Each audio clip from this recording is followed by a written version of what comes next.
오늘 이렇게 여러분들 만나 뵙게 돼서 너무나 반갑습니다. 우리가 인생을 살아가다 보면 만남이라고 하는 것 참 중요한 것 같습니다.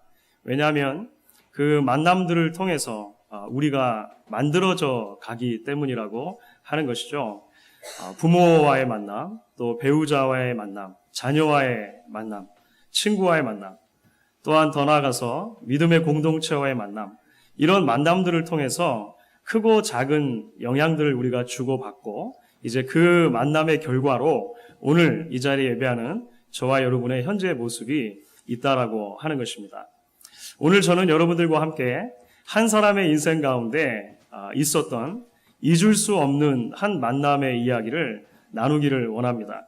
이 만남은 단지 한 사람의 생에 있어서 그 사람의 삶의 일부분을 조금 만져주고 일부분을 조금 변화시키는 정도의 영향력이 있는 만남이 아니라 사실 한 사람의 인생 전체를 통째로 바꾸어 놓는 그런 정도의 영향력을 가진 그런 만남이었다라고 하는 것입니다. 그래서 제가 여러분들과 함께 이 만남에 대한 이야기를 함께 나누고 하나님께서 우리에게 주시는 소망을 같이 품을 수 있게 되시기를 그렇게 기대를 해보는 것입니다.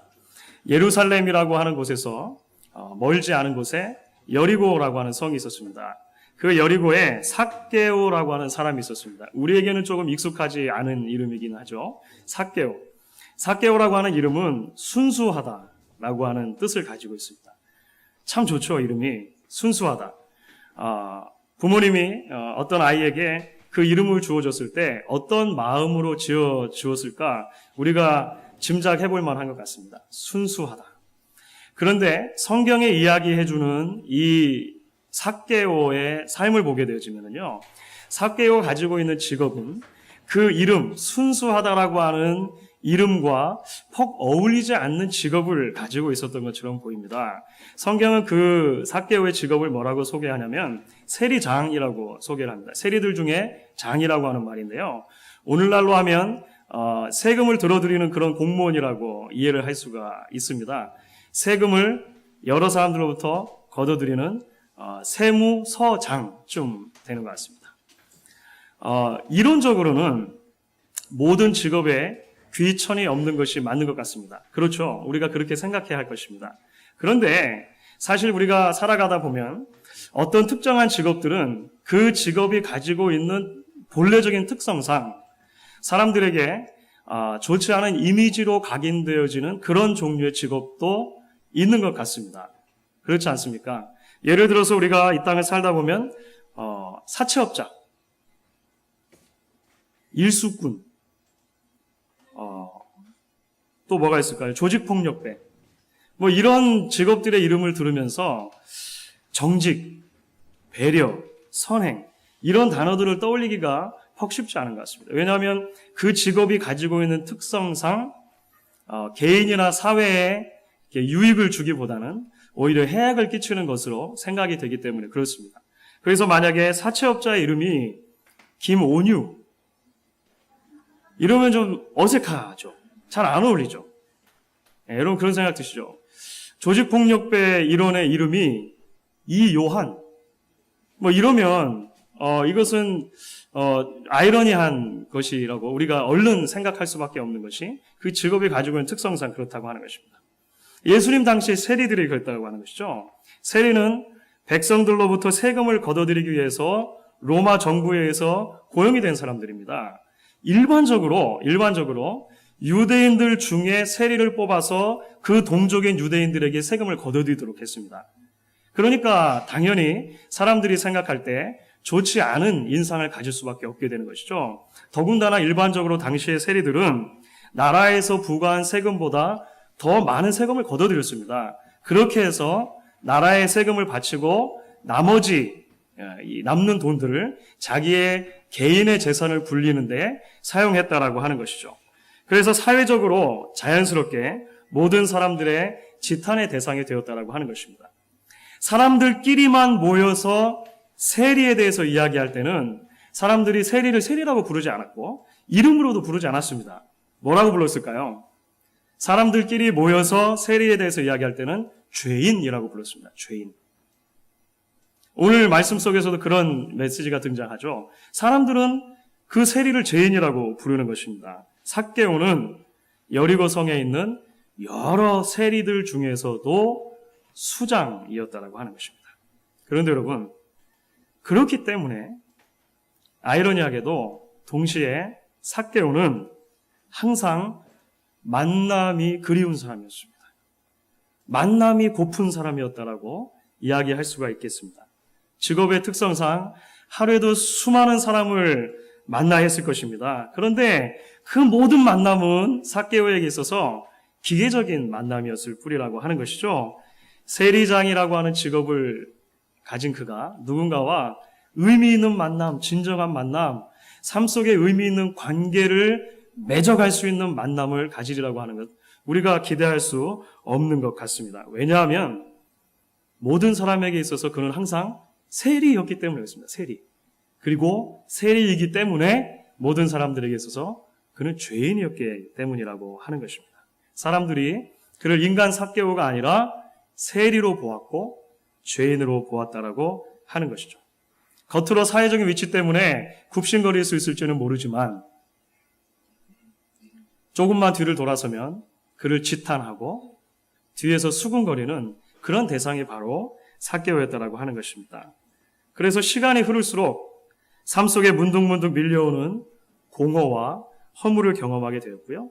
진정한 만남에 대해서 내 자신의 내면을 드러내고 나를 나로 받아들여줄 수 있는, 나 자신의 참모습을 그냥 그대로 보아줄 수 있는 그런 종류의 만남이 항상 그리웠던 사람, 바로 삭개오라고 할 수 있는 것입니다.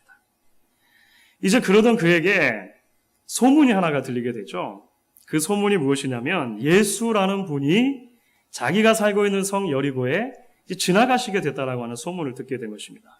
웬일인지 이제 이 삭개오의 마음속에 그 예수께서 자신의 성인 여리고로 오신다는 소식을 듣게 됐을 때 꼭 그 예수님을 만나보고 싶은 내면의 소리가 들리기 시작했다라고 하는 것입니다. 이 예수님은 꼭 만나야 된다라고 하는 그런 말이 마음속에서 들렸다고 하는 것이죠. 왜 그랬을까요? 우리가 짐작해 볼 수 있는 것은 삭개오가 이미 예수에 대한 소식을 듣고 있었던 것 같습니다. 특별히 이 예수님께서 어떤 분이신가, 평소에도 사회적으로 소외된 사람들, 특별히 자신과 같이 사회 속에서 죄인이라고 그렇게 특징 지어져서 사람들로부터 손가락질을 받는 사람들, 예수님께서 다가가 주셨고 그들에게 호의를 베풀어 주셨다라고 하는 이야기를 계속 들었던 것 같습니다. 더군다나 예수님께서 직접 찾아가셔서 불러주셨던 제자 가운데 자기하고 똑같은 직업을 가지고 있었던 제자도 있는 거예요. 그게 누구죠? 마태라는 사람이 있습니다. 마태가 세리였습니다. 그런데 예수님은 그를 12명의 제자 중에 하나로 불러주셨다라고 하는 것이죠. 이제 그것보다 조금 더 최근에 더 예수님에 대해서 호감을 가지게끔 하는 그런 뉴스가 하나가 생기게 되었습니다. 그거를 듣게 됐습니다. 그것이 무엇이냐면 이제 예수님께서 이 여리고성으로 오시는 도중에 하나의 기적을 일으켜 주셨다라고 하는 것이죠. 그 기적의 이야기가 오늘 19장에 이제 삭개오의 얘기가 나오는데 바로 전입니다. 18장에 마지막으로 등장하는 이야기입니다. 예수님께서 여리고로 오시다가 길거리에서 구걸하는 시각장애인의 눈을 뜨게 해주신 사건이에요. 예수님 당시 1세기에 장애를 가진 한 사람이 사회 속에서 어떠한 대우를 받았는가 우리는 쉽게 짐작해 볼 수 있을 것입니다. 사회적으로 철저하게 고립되어지고 사회로부터 철저하게 지탄을 받고 이것이 누구의 죄인가 사람들은 늘 그렇게 묻기 시작했고 그 사람에 대해서 관심을 가져주지 않는 사람이었다라고 하는 것이죠. 주위의 이목을 받지 못하는 사람이었습니다. 그런데 예수님께서 그를 찾아가 주시고 그의 눈을 뜨게 해주신 것이죠. 눈을 뜨게 해주신 것만 아니라 예수님은 이렇게 말씀해 주셨습니다. 보아라, 내 믿음이 너를 구원하였다. 그 사람에게 구원을 선포해 주기까지 하셨다라고 하는 것입니다. 삭개오는 그 예수님을 만나고 싶어졌다라고 하는 것입니다. 그런 분이라면 내가 꼭 한번 만나보고 싶다. 이런 생각이 들었다라고 하는 것이죠. 그래서 세리장이라고 하는 신분에도 불구하고 예수님을 만나기 위해 군중들 틈으로 이제 나아가게 되는 것입니다. 사랑하는 여러분, 우리도 때로 살아가다 보면 분주한 삶의 틈새로 문득문득 공허와 허무가 밀려 들어올 때가 있을지 모르겠습니다. 이렇게 살아가면 우리의 인생의 끝에 무엇이 있을까? 문득 그러긴 생각이 들게 되면 두려워지게 되는 것도 같습니다. 마음 한구석에 이유를 알 수 없는 그리움과 목마름이 있는 것도 때로 우리가 발견하게 되기도 하죠. 그런데 여러분 아십니까? 이런 마음은요, 하나님께서 주시는 것입니다. 하나님께서 한 사람의 마음을 지금 노크하고 계시다라고 하는 것이죠. 왜냐하면 모든 사람에게는 본질적으로 예수님과의 만남이 필요하기 때문에 그렇습니다. 예수님 안에서 우리를 만나주시고 품어주시는 하나님의 사랑을 발견하기 전까지 우리는 모두가 다 영적으로 집을 나간 탕자이기 때문에 그렇다라고 하는 것입니다. 파스칼이라고 하는 철학자가 말한 것처럼 모든 인간의 마음속에 하나님이 아니고서는 채워질 수 없는 빈 공간이 존재하기 때문에 그렇다라고 하는 것입니다. 그래서 삭개오에게 찾아온 마음의 변화, 기대는 바로 이런 종류의 변화였다라고 하는 것입니다. 하나님께서 주신 마음, 그래서 예수를 좀 만나보고 싶은 마음, 예수에게 호감이 생기는 마음의 상태, 이런 상태를 삭개오가 가지게 되었죠. 그래서 예수를 만나러 가게 되는 것입니다. 그런데 여러분, 이게 웬일입니까? 그렇게 삭개오가 예수님을 만나러 밖으로 나아갔는데요. 예기치 않은 일이 벌어졌습니다. 그것이 무엇이냐면 삭개오가 곧바로 예수님을 만날 수 있는 그런 상태가 만들어지지 않았다는 것입니다. 방해와 장애가 생기기 시작했다는 것이죠. 그 장애에 대해서 성경은 이렇게 우리에게 소개를 하고 있습니다. 오늘 말씀의 3절 말씀이죠. 3절 말씀이 이렇게 말합니다. 저가 예수께서 어떠한 사람인가 하여 보고자 하되 키가 작고 사람이 많아 할 수 없어. 이렇게 말합니다. 그러니까 삭개오라는 사람의 마음속에 변화가 있었고 예수님을 만나기 위해서 나아갔는데 적어도 두 가지 장애 때문에 예수님을 곧바로 만나지 못했다라고 하는 것입니다. 하나는 무엇입니까? 그가 키가 작았다라고 하는 거예요.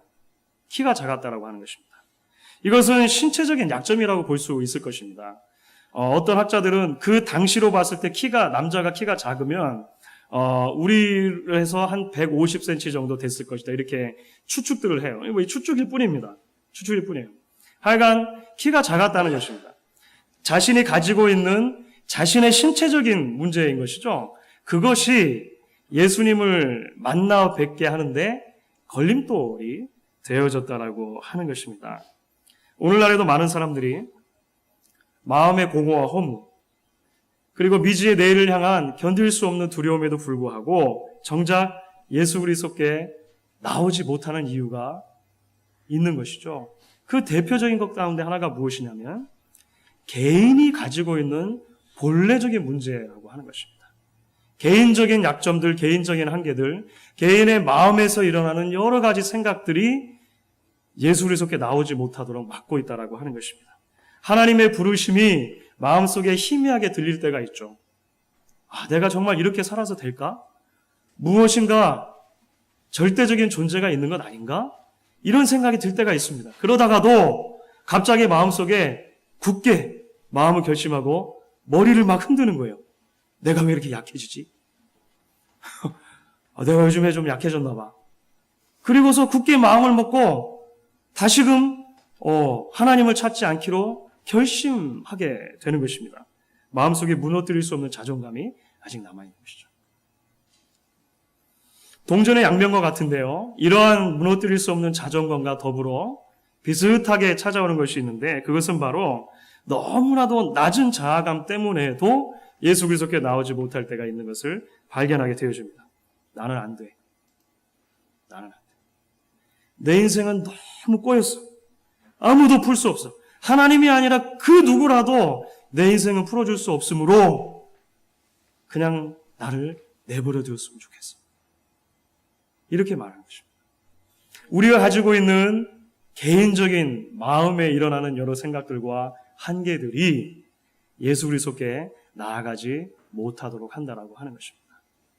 두 번째 삭개오에 있었던 그 예수 그리스도를 만나지 못하게 했던 원인이 무엇입니까? 키가 작은 것도 작은 것인데요. 사람이 많았습니다. 군중들이죠. 군중들. 이것은 외부적인 요인이라고 우리가 이야기를 할 수가 있을 것입니다. 내 안에서만 문제가 있는 것이 아니라 외부적인 요인 때문에도 예수 그리스도께 나아가지 못한다라고 하는 거예요. 어렵게 결단하고 한번 교회에 나왔습니다. 그런데 마침 그날 누군가의 지나가는 말에 상처를 받게 되는 거예요. 서운해지는 것입니다. 교회에는 천사들만 모이는 줄 알고 교회를 한 번도 안 다녀보신 분들은 와요. 날개만 안 달렸다 뿐이지 다 천사들인 줄 알았어요. 그런데 이게 웬일입니까? 시간이 조금 지나가니까 천사가 아니에요. 발견되는 것입니다. 여러분, 삭개오가 비록 키가 작았지만 군중들이 없었다면 자기가 아무리 키가 작아도 예수님을 만나는 데 지장은 없었을 것입니다. 그렇죠. 그런데 자신이 키가 작고 군중이 많았기 때문에 그 예수를 만날 수 없었다라고 하는 것입니다. 여러분, 요즘에 교회와 관련돼서 유행하고 있는 표현이 하나가 있다고 그렇습니다. 여러분, 혹시 가나안 성도라는 말 들어보셨습니까? 가나안 성도? 가나안 성도가 왜 가나안 성도일까요? 여러분, 가나안을 한번 거꾸로 해보십시오. 가나안. 안 나가. 예. 예전에 교회 다닌 적이 있는데 어떤 이유는지 간에 지금 교회를 안 나가고 있는, 그래서 광야에서 방황하고 있는, 네, 가나안 성도라고 요즘에 그렇게 한다고 그래요.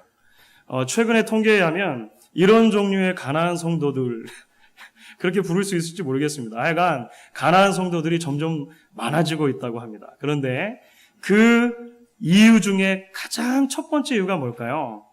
교회에서 받은 상처 때문입니다. 군중들 때문인 것이죠. 키가 작고 사람이 많아 예수께 나아갈 길이 막혀진 것입니다. 그래서 점차적으로 교회와 멀어지게 되어지고 주변을 방황하는 가나안 성도로 남아있게 되는 것이죠. 놀랍게도 그런 여러 성도들 가운데, 지금 교회를 다니고 있지 않은 성도들 가운데 예전에 10년 이상 교회를 다녔던 분들이 상당히 많다는 것이 요즘에 통계 결과로 나오는 것을 우리가 볼 수 있습니다. 목사 입장에서 공감이 됩니다. 왜냐하면 어떤 면에서 저도 공범이었지 않습니까? 동감이 돼요. 그런데 여러분, 오늘 우리가 이어지는 이야기 속에서 놀라운 이야기 하나를 더욱 발견하게 되어집니다. 그것은 무엇이냐면 삭개오라는 사람이 그 내부적인 한계와 외부적인 장애를 뛰어넘어서 하나의 놀라운 결단을 하게 된다는 것이죠. 그리고 그 결단이 그로 하여금 예수를 만나게 하고 그의 삶 전체가 변화되어지게 되는 놀라운 역사를 가지고 오게 되었다라고 하는 것입니다. 그 결단이 무엇이었습니까? 옆에 있는 나무에 올라가는 거예요. 키가 작고 사람이 많아서 안 보이니까 옆에 있는 나무로 그냥 올라간 것입니다. 그런데 여러분, 옆에 있는 나무로 올라갔을 때 놀라운 기적이 일어나게 되는 것이죠. 그는 그냥 마음을 조금 더 연 것뿐입니다. 조금 더 마음을 열고 조금 더 적극적으로 나무에 올라갔어요. 그런데 그렇게 나무에 올라갔을 때 그 인생에 잊을 수 없는 놀라운 기적 같은 일이 일어나게 된 것입니다. 예수님께서 그 나무에 올라가 있는 삭개오에게 찾아가시고 그의 이름을 부르셨습니다. 삭개오야, 속히 내려오라. 내가 오늘 내 집에 유하여 하겠다. 아무도 삭개오의 이름을 불러주지 않았겠죠. 그는 세리였습니다. 그는 죄인이었습니다. 사람들이 모여서 수군거리며 삭개오에 대해서 이야기할 때 그들은 삭개오가 아니라 죄인이라고 불렀어요. 그런데 예수님께서 그를 삭개오야 이름으로 불러주시는 것입니다. 그리고 내가 너의 집에서 오늘 밤을 자야겠다, 묵어야겠다라고 이야기하시는 것이죠. 인격적이고 개인적인 만남이 시작되는 순간이라고 하는 것입니다. 그리고 이 만남을 통해서 삭개오의 인생에 정말 놀라운 변화가 일어나게 되죠. 우리가 오늘 함께 읽은 이야기의 후반부를 읽어보시게 되면 그 인생 한가운데로 예수께서 들어오시는 사건을 발견하게 되어집니다. 그리고 자신의 모든 인생이 다시 한번 새롭게 정렬되어지고 정돈되어지는 것을 발견하게 돼요. 삭개오가 새 사람으로 거듭나게 되어지고, 이제 예수님께서는 저 죄인의 집에서 왜 예수님께서 식사를 하시느냐고 수군거리는 사람들을 의식하시고, 이 사람의 집에 구원이 임했다, 이렇게 구원을 선포해 주게 되는 것입니다. 사랑하는 성도 여러분, 오늘 이 자리에 어떤 계기와 어떤 마음으로 여러분들이 오셨던지 간에 저는 그것이 하나님께서 여러분을 부르셨다라고 믿습니다. 그리고 여러분을 부르신 그 하나님께서 여러분을 예수님과의 만남의 자리로 초대하고 계시다라고 저는 믿습니다. 삭개오가 예수님께 나오기 이전에 사실 이미 예수님이 삭개오를 알고 계셨어요. 삭개오의 이름을 가르쳐주지 않았는데도 예수님을 알고 계셨습니다.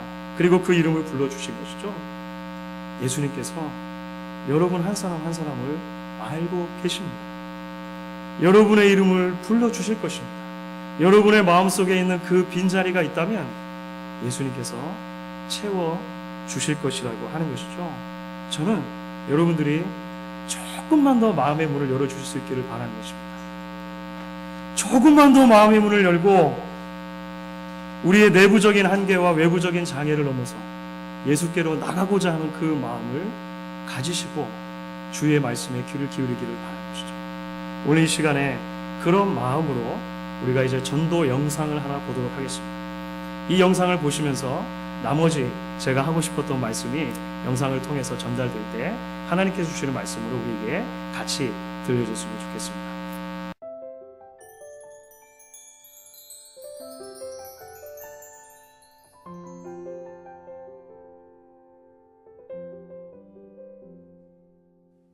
우리가 사는 세상에는 일정한 법칙이 있습니다. 해가 지면 달이 뜨고 밤하늘엔 별이 반짝입니다. 지구와 행성들은 일정한 주기로 자전과 공전을 계속합니다. 물은 위에서 아래로 흘러 시내가 되고 시내는 강물이 되어 바다로 향합니다. 추운 겨울이 지나면 반드시 봄이 오고 들판에는 꽃들이 만발합니다. 이렇게 자연의 신비로움은 경이롭기만 합니다. 이 놀라운 세상을 만드신 하나님과 사람 사이에도 영적인 법칙이 있습니다. 하나님은 당신을 사랑하시며 당신을 위한 놀라운 계획을 가지고 계십니다.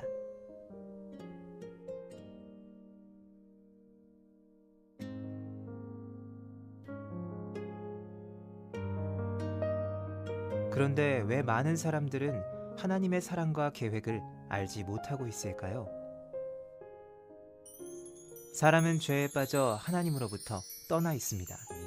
그렇기 때문에 하나님의 사랑과 계획을 알 수가 없습니다.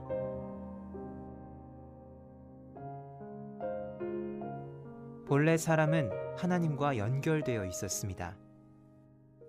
그런데 사람이 자기 마음대로 살려고 했기 때문에 마침내 하나님과의 사귐은 끊어지고 말았습니다. 하나님에 대한 반항과 무관심, 이것이 성경에서 말하는 죄의 증거입니다. 죄는 우리와 하나님 사이에 넘을 수 없는 커다란 간격을 만들었습니다. 사람들은 끊임없이 선행, 종교적 수양, 철학적 신념 등 자기 힘으로 하나님에게 도달하려고 노력합니다. 그러나 이 간격을 이어주는 유일한 길은 바로 예수 그리스도입니다. 예수 그리스도만이 사람의 죄를 해결할 수 있는 하나님의 유일한 방법입니다.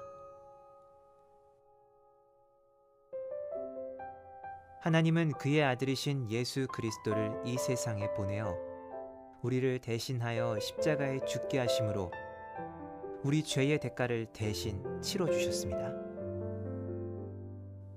그리고 예수님은 성경의 약속대로 다시 살아나셨습니다. 이것이 하나님이 우리를 얼마나 사랑하는지에 대한 증거입니다.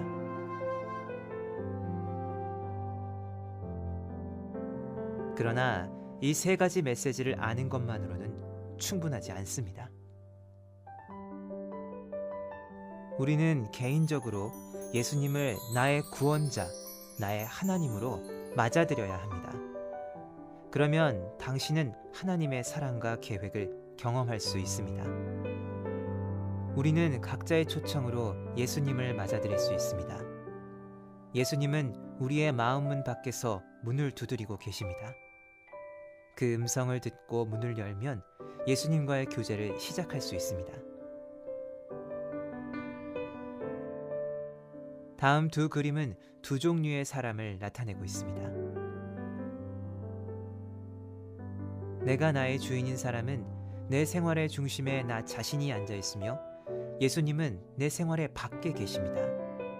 모든 일을 나 자신이 결정하므로 자주 좌절과 혼란에 빠집니다. 예수 그리스도가 나의 주인인 사람은 그리스도가 내 생활의 중심에 앉아 계시며 나는 내 생활의 중심에서 내려와 모든 것을 그리스도께 맡겼습니다. 모든 일을 그리스도께서 결정하심으로 하나님의 계획과 일치된 생활을 하게 됩니다. 어느 그림이 당신의 삶을 나타내고 있습니까? 또 당신은 어느 그림에 속하게 되기를 원하십니까? 당신은 바로 지금 이 자리에서 기도로 예수님을 맞아들일 수 있습니다. 기도는 하나님과 이야기하는 것입니다. 예수님께서 당신 생활의 중심에 들어오시도록 간절한 마음으로 기도하십시오. 하나님은 우리의 마음을 알고 계십니다. 그래서 입으로 하는 말보다는 마음의 태도를 보고 싶어 하십니다. 이렇게 기도해 보십시오. 예수님, 저는 주님을 믿고 싶습니다. 십자가에서 죽으셔서 내 죄의 대가를 치러주시니 감사합니다. 저는 지금 제 마음의 문을 열고 예수님을 나의 구원자, 나의 하나님으로 맞아들입니다. 저의 죄를 용서하시고 영원한 생명을 주심을 감사합니다. 예수님의 이름으로 기도합니다. 아멘. 이 기도가 마음에 드십니까? 그렇다면 바로 지금 이 기도를 들으십시오.